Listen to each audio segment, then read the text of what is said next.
আজ তোমাদের কাছে আলোচনা করব সিম্পল সেন্টেন্স কিভাবে করতে হয়। অর্থাৎ জয়েনিং করতে গেলে যে মূলত তিনটে সেন্টেন্স শিখতে হয়। মূলত কেন মূলত বললাম, তার বাইরেও আছে সিম্পল সেন্টেন্স, কমপ্লেক্স সেন্টেন্স এবং কম্পাউন্ড সেন্টেন্স। এর বাইরেও আছে মিক্সড সেন্টেন্স, যেগুলোকে আমরা মূলত সিঙ্গেল সেন্টেন্স বলি। ওই সিম্পল, কমপ্লেক্স, কম্পাউন্ড এইগুলোকে একত্রিত করে আমরা মিক্সড সেন্টেন্স করি। কিন্তু এই সিম্পল সেন্টেন্স, কমপ্লেক্স সেন্টেন্স এবং কম্পাউন্ড সেন্টেন্স এই তিনটেকে মূলত শিখতে হয়। এই জন্য বললাম মূলত তিনটে: সিম্পল সেন্টেন্স, কমপ্লেক্স সেন্টেন্স এবং কম্পাউন্ড সেন্টেন্স। কমপ্লেক্স সেন্টেন্স এর মধ্যেই শিখে ফেলেছো। আমি যখন ক্লজ শেখাই, যে নাউন ক্লজ, অ্যাডজেক্টিভ ক্লজ এবং অ্যাডভার্ব ক্লজ আমি শিখিয়েছি, সেখানে সেগুলো করলেই কমপ্লেক্স সেন্টেন্স হয়ে যাবে। কম্পাউন্ড সেন্টেন্স অ্যান্ড, বাট এবং অর এই তিনটেকে দিয়ে যোগ করলেই মূলত কম্পাউন্ড সেন্টেন্স হয়ে যাবে। শিখতে হবে যেটা, সেটা হচ্ছে এই সিম্পল সেন্টেন্স। এই সিম্পল সেন্টেন্স একটু কিন্তু জটিল, এইটাকে মন দিয়ে না শিখলে সহজে কিন্তু করা যাবে না। তাই এই ভিডিওটা সম্পূর্ণ এই সিম্পল সেন্টেন্স কিভাবে করতে হয় সেটা আমি সহজ সরল ভাবে বোঝানোর চেষ্টা করেছি।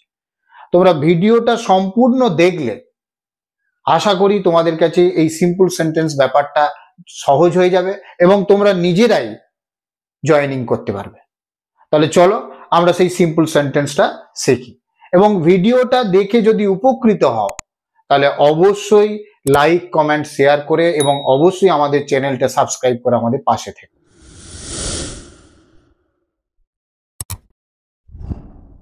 এই সিম্পল সেন্টেন্স শেখার আগে আগে জানতে হবে সিম্পল সেন্টেন্স কাকে বলবো, তাই তো? আগে সিম্পল সেন্টেন্সটা কাকে বলবো সেটাকে আগে জানতে হবে, নাহলে আমি সিম্পল সেন্টেন্স কি ব্যাপারটা সেটাই তো আমার কাছে অধরা থেকে যাবে। এই সিম্পল সেন্টেন্স কাকে বলে? যখন বাক্যে একটি মাত্র ফাইনাইট ভার্ব থাকে, অর্থাৎ প্রধান সমাপিকা ক্রিয়া। ভার্বে যখন একটি সেন্টেন্সে যখন একটি মাত্র ফাইনাইট ভার্ব থাকবে, অর্থাৎ প্রধান সমাপিকা ক্রিয়া থাকবে, তখন সেই বাক্যকে আমরা বলবো সিম্পল সেন্টেন্স। তাহলে সিম্পল সেন্টেন্স কাকে বলবো?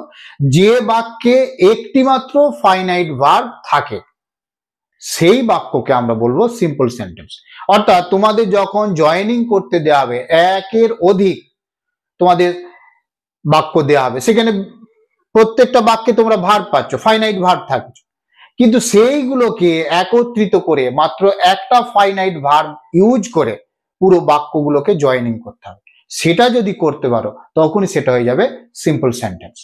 এবার এই সিম্পল সেন্টেন্স কিভাবে করব তার কতগুলো নিয়ম রয়েছে। সেই নিয়মগুলোকে পর পর ফলো করো এবং তোমরা খাতা সামনে রেখে সেই খাতাতে নোট ডাউন করে নাও, তাহলে দেখবে তোমাদের কাছে সিম্পল সেন্টেন্সটা ক্লিয়ার হয়ে গেছে। তাহলে প্রথম আমরা 1 নম্বর সূত্র শিখবো কিভাবে সিম্পল সেন্টেন্স করা হচ্ছে। এই সিম্পল সেন্টেন্স করার ক্ষেত্রে প্রথম যে সূত্রটা হচ্ছে ইউজিং পার্টিসিপল। পার্টিসিপল ব্যবহার করে সিম্পল সেন্টেন্স করা হয়। কি রকম? প্রথমত তোমাকে বুঝতে হবে, এই যে বোঝার নিয়ম, বাংলা বাক্যে ক্রিয়ার শেষে ইয়া, ইয়ে অথবা এ থাকলে তখন হয়ে যাবে এই পার্টিসিপল করে সিম্পল সেন্টেন্স করতে হবে। যেমন ধরো, আমি বাঘটাকে দেখলাম, আমি পালিয়ে গেলাম, তাহলে আমরা কি বলি? দেখিয়া বা দেখে বাঘটিকে, বা বাঘটিকে দেখে আমি পালিয়ে গেলাম। এই যে দেখিয়া বা দেখে এই রকম যখন যোগ হবে তখন সেক্ষেত্রে আমরা করব পার্টিসিপল। পার্টিসিপেলের সূত্র কি? প্রথমত হচ্ছে V1 প্লাস আইএনজি, অর্থাৎ প্রথম বাক্যের ভার্বের ফার্স্ট ফর্মের সঙ্গে আইএনজি যোগ প্লাস অবজেক্ট প্লাস দ্বিতীয় বাক্য। তাহলে পার্টিসিপল করার নিয়ম কি? ভার্বের ফার্স্ট ফর্মের সঙ্গে আইএনজি যোগ প্লাস অবজেক্ট প্লাস দ্বিতীয় বাক্য। আর যদি সেটাকে বাংলা একটু ভেবে নাও যে কিভাবে বাংলাটাকে সাজাবে, তখনই দেখবে ওই ইয়া, ইয়ে বা এ থাকলে, দেখিয়া, করিয়া, পড়িয়া, এই যে ইয়া আসছে, ইয়া বা ইয়ে বা এ থাকলে তখনই সেটাকে ওরা হবে পার্টিসিপল। যেমন ধরো আমি দিয়েছি he saw a tiger, he ran away. তাহলে এইখানে দেখো, সে বাঘটিকে দেখেছিল, সে পালিয়ে গিয়েছিল। তাহলে আমরা কি বলবো? বাঘটিকে দেখিয়া বা বাঘটিকে দেখে সে পালিয়ে গেল। তাহলে বাঘটিকে দেখিয়া, দেখো ইয়া আসছে, ক্রিয়া শেষে ইয়া আসছে, অথবা দেখে এ আসছে, তাহলে ইয়া বা এ থাকলে কি হবে? পার্টিসিপল করতে হবে। সূত্র কি? প্রথম ভার্বের ফার্স্ট ফর্মের সঙ্গে আইএনজি যোগ প্রথম বাক্যে, তাহলে সয়ের ফার্স্ট ফর্ম কি সি, তাহলে লিখবো সি, তার সঙ্গে কি যোগ আইএনজি যোগ, তাহলে সিইং, তারপরে কি হবে object a tiger, seeing a tiger. এবার দ্বিতীয় বাক্য হি ran away, তাহলে সিইং আ টাইগার হি ran away। এইখানে দেখো এটা একটা ভার্ব ছিল, এইখানে এটা একটা ভার্ব ছিল, তাহলে দুটো বাক্যে দুটো ভার্ব আছে এবং দুটোই ফাইনাইট ভার্ব। কিন্তু আমরা কি বলেছিলাম যে সিম্পল সেন্টেন্স করার সময় একটা মাত্র ফাইনাইট ভার্ব থাকে, তাহলে এইখানে দেখো আমরা ভার্ব একটাই লিখেছি ran away। এই সিইং এটা পার্টিসিপল হয়ে গেছে, এটা কিন্তু আর ভার্ব নেই। দ্বিতীয় নম্বর কি বলেছে he read the book he went there, সে বইটা পড়েছিল সে সেখানে গিয়েছিল, তাহলে আমরা কি বলবো বইটা পড়িয়া সে সেখানে গেল। তাহলে আমরা কি লিখবো প্রথম ভার্বের ফার্স্ট ফর্মের সঙ্গে আইএনজি যোগ reading the book, reading the book. তারপর দ্বিতীয় বাক্য হি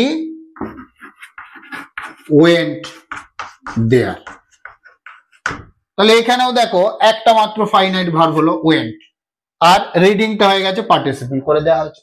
তাহলে এইভাবে পার্টিসিপল করে সিম্পল সেন্টেন্স করা হয়। দ্বিতীয় নম্বর হচ্ছে এই সিম্পল সেন্টেন্স করার ক্ষেত্রে অ্যাবসোলুট ফ্রেজ ব্যবহার করেও আমরা সিম্পল সেন্টেন্স করতে পারি। এই যে বলেছি ইউজিং অ্যাবসোলুট ফ্রেজ, এই অ্যাবসোলুট ফ্রেজের আবার দুটো সূত্র আছে, একটা হচ্ছে বিইং আর একটা হচ্ছে হ্যাভিং।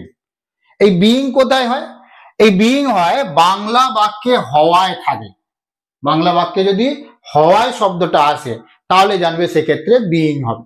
এবার বিইং এর সূত্র কি বিইং প্লাস অবজেক্ট প্লাস দ্বিতীয় বাক্য, বিইং প্লাস অবজেক্ট প্লাস দ্বিতীয় বাক্য।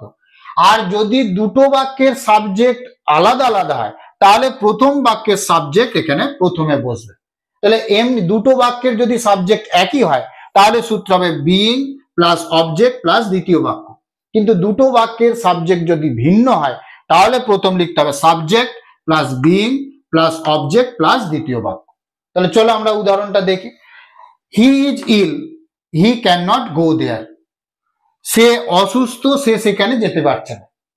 তাহলে আমরা কি বলবো অসুস্থ হওয়ায় সে সেখানে যেতে পারছে না, অসুস্থ হওয়ায়, তাহলে হওয়ায় আসছে, এই যে হওয়ায়, তাহলে হওয়ায় এলে কি বলবো বিইং এর সূত্র হবে। তাহলে প্রথম এখানে দেখো দুটো সাবজেক্টই এক হি, তাহলে আমরা কি করব প্রথম লিখবো বিইং, তাহলে লিখবো বিইং,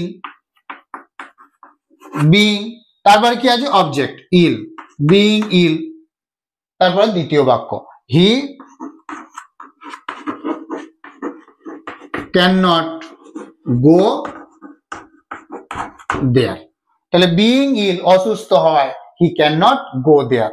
দ্বিতীয় বাক্য কি the meeting was over they left the place, মিটিংটা শেষ হয়েছিল তারা স্থানটা ত্যাগ করলো। তাহলে আমরা কি বলবো মিটিংটা শেষ হওয়ায় তারা স্থানটা ত্যাগ করলো, তাহলে হওয়ায় এসছে, এই হওয়ায় এলেই কি হবে বিইং এর সূত্র হবে। এবার এইখানে দেখো এই বাক্যের সাবজেক্ট হচ্ছে দ্য মিটিং, এই বাক্যের সাবজেক্ট হচ্ছে দে, তাহলে দুটো সাবজেক্ট আলাদা, তাহলে দুটো সাবজেক্ট আলাদা হলে প্রথম আমরা লিখবো প্রথম সাবজেক্ট বাক্যের প্রথম subject the meeting, the meeting. এবার কি হবে ওয়াজের জায়গায় হবে being, being, the meeting being over, the meeting being over. এবার দ্বিতীয় বাক্য they left the place, they left the place, clear. তাহলে যখন হওয়ায় আসবে তখনই জানবে সেখানে বিইং হবে। আর এইখানে আরেকটা বিষয় বলে রাখি am is are was were থাকলেই জানবে বিইং এর সূত্র হবে am is are was were, এবং এই am is are was were তুলে দিয়ে বিইং লিখতে হয়। অ্যাবসোলুট ফ্রেজের দ্বিতীয় সূত্র হচ্ছে হ্যাভিং এর সূত্র। এইখানে মনে রাখবে যে যখন হ্যাজ হ্যাভ হ্যাড অথবা ভার্বের ফার্স্ট ফর্ম বা সেকেন্ড ফর্ম থাকবে তখন জেনে রাখবে হ্যাভিং এর সূত্র। আগেরটাই বলেছিলাম কি am is are was were থাকলে বিইং এর সূত্র, অর্থাৎ am is are was were তুলে দিয়ে বিইং হবে। আর যখনই হ্যাজ হ্যাভ হ্যাড অথবা ভার্বের ফার্স্ট ফর্ম বা ভার্বের সেকেন্ড ফর্ম থাকবে সেক্ষেত্রে হবে কিন্তু এই হ্যাভিং এর সূত্র। এবার বুঝবো কি করে এইখানে বোঝার নিয়ম হচ্ছে যদি বাংলা বাক্যের একটা শুরু হয় এবং আরেকটা শেষ হয়, এরূপ যখন বোঝাবে তখন কিন্তু এই হ্যাভিং এর সূত্র হবে। সূত্রটা কি? হ্যাভিং প্লাস ভার্বের third form plus object plus দ্বিতীয় বাক্য। যদি সাবজেক্ট দুটো আলাদা হয় তাহলে হবে সাবজেক্ট প্লাস হ্যাভিং প্লাস ভার্বের third form plus object plus দ্বিতীয় বাক্য। তাহলে হ্যাভিং প্লাস ভার্বের third form plus object plus দ্বিতীয় বাক্য, আর সাবজেক্ট আলাদা হলে প্রথমে সাবজেক্ট বসে যায়। যেমন ধরো, he finished the work, he left the place. He finished the work, he left the place.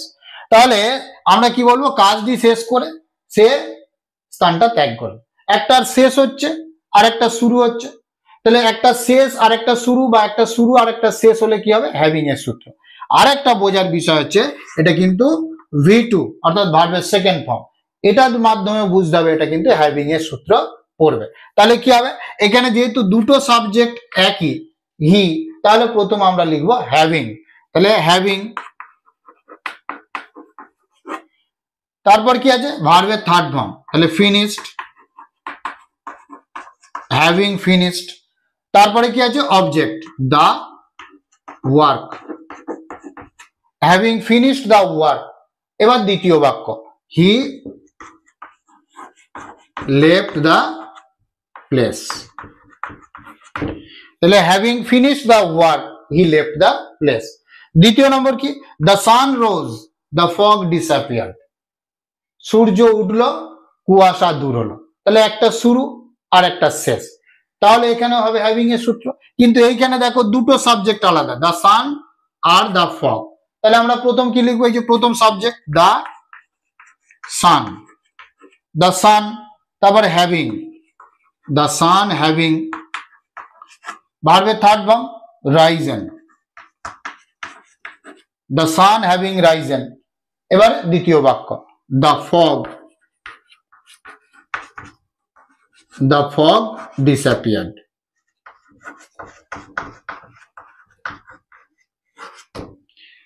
The sun having risen, the fog disappeared.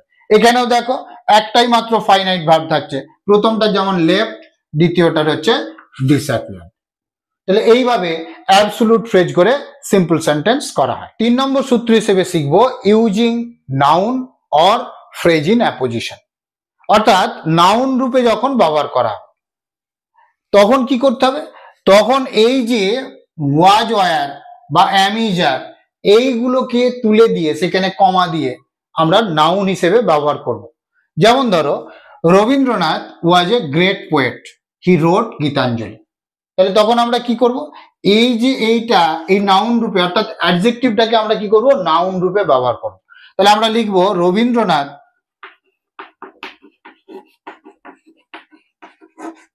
Rabindranath কমা, এই ওয়াজটাকে আমরা তুলে দেব, দিয়ে কি করব? কমা, তারপরে a great poet, Rabindranath a great poet comma. এবার দ্বিতীয় বাক্য, হিটা লিখেছি কারণ হি এর জন্য আমি রবীন্দ্রনাথ লিখেছি, তাহলে লিখবো কি? রোট গীতাঞ্জলি।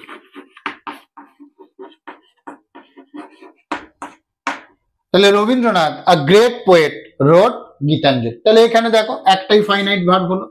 দ্বিতীয় নম্বর কি? Benaras is a city of temples, it stands on the Ganga. তাহলে এখানেও দেখো এই ইজটাকে আমরা তুলে দিয়ে কি করব? এটাকে নাউন রূপে আমরা এ সিটি অফ টেম্পলস এটাকে নাউন রূপে আমরা ব্যবহার করব। তাহলে বেনারস কমা আ সিটি অফ টেম্পলস, আর ইট হবে না, ইটের জন্য আমরা কি লিখেছিলাম? বেনারস লিখে দিয়েছি। তাহলে স্ট্যান্ডস অন দা গঙ্গা। বাস এইভাবে করলেই নাউন পজিশন বা নাউনের হিসেবে ব্যবহার করে আমরা সিম্পল সেন্টেন্স করে ফেলব। তাহলে আমরা এই ভিডিওতে সিম্পল সেন্টেন্স করার ক্ষেত্রে যে 3টে সূত্র শিখলাম, কি কি? পার্টিসিপল, অ্যাবসোলুট ফ্রেজ এবং noun or phrase in apposition.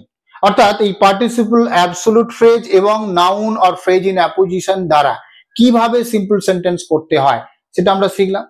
Simple sentence করার আরো অনেক নিয়ম আছে, তার মধ্যে আবার 3টে প্রধান সূত্র, যথা ইনফিনিটিভ, অ্যাডভার্বিয়ালস এবং জিরান্ড, সেটা আমরা নেক্সট পার্টে আলোচনা করব।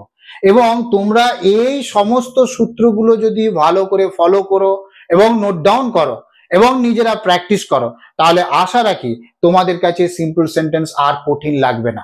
তোমরা নিজেরাই সিম্পল সেন্টেন্সের জয়েনিং ভালোভাবে করতে পারবে, এটা আমি নিশ্চিত আশা রাখি। ভিডিওটি কেমন লাগলো তা কমেন্টে জানিও, আর ভিডিওটি ভালো লাগলে আমাদের চ্যানেলটা অবশ্যই সাবস্ক্রাইব করো।